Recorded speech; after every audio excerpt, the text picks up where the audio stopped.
Hello guys! Welcome back again to my YouTube channel. Ayan, so ngayon for today is na-invite ako na ako yung mag-ayos sa 50th wedding sa Hain, Nueva Ecija. So, at ngayon ay buong team yung aking sinama, yung mga team ko dito sa akin salon. So, mag-aayos kami ng 50th wedding anniversary sa Hain, Nueva Ecija po. So, ayan, si Mami nga ngayon ay, ayan, medyo kakwentuhan namin at kinakalma namin si Mami dahil siya ang ikakasal. So, 50 years na silang, na nagsasama ni Father. And then, ayan, nagpaayos sa akin. Nung una, ayaw pa ni Mami na, na magpaayos kasi daw baka daw si Tito or si Daddy daw, magalit kasi nga daw baka daw sumobra daw yung ng ayos niya. So sabi ko, Mami, huwag ka mag-alala, ako bahala, gaganda ka. Sabi ko ganun. So nung inano ko si Mami, na-approach ko na ng ganon, ayun na, sabi ni Mami, sige ko na nga bahala. Di ba? For the go. Charot, ganyan. Ayan nga yun. So inayuso ko na nga si Mami dyan, and then light lang ang gusto niyang makeup, at saka sa kasi ni Mami hindi naman kailangan ng sobra at heavy na na makeup. So ang kailangan lang talaga natin gawin diyan ay medyo lang siya, light lang talaga siya na hindi mabigat sa mukha, basta malinis yung pagkakagawa at saka hindi tumutulas.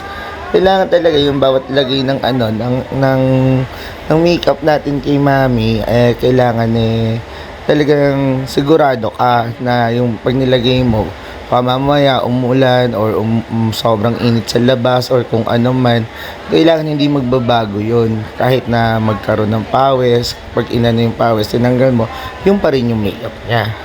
So ayan, medyo nagkakakwentuhan at saka kulitan kami dyan. So ang saya-saya ng banding namin habang nag-aayos kami at saka yung mga team ko. So sabi nga nila, masaya nga daw at hindi sila naiinip, ganito, ganyan. Kasi syempre, kapag kasi hawak mo yung event na ganyan, kailangan makwela ka, tsaka dapat relax ka lang at di ka nagpapanik.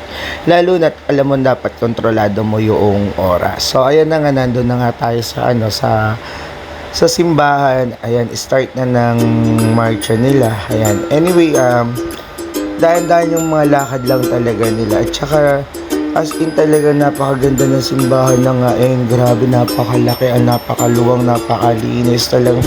Ang ganda talaga siya, sobra. Hindi yung parang crowded ganito. Talaga as in maganda talaga. Ayun na nga yung nagmamarch na nga yung yung mga nila Mami, mga secondary sponsor.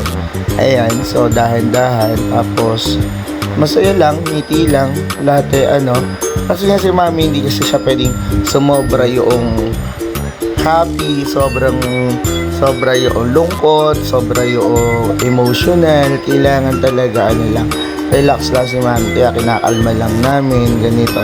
So ayun na nga, ang pinaka-highlight talaga dyan ay yung wedding talaga nila na napakasaya. At saka sino ba naman yung hindi magiging masaya, umabot kayo ng 50th, diba?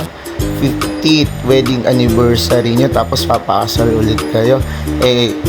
Mostly mapakadalang na nagkakaroon ng ganyang event at saka umaabot sa mga ganyan na ilang taon kayo nagsama, diba? Tapos yung mga anak nyo malalaki na, successful na sa buhay, tapos mga nasa ibang bansa na, doon ang mga nakatira, halos lahat, diba?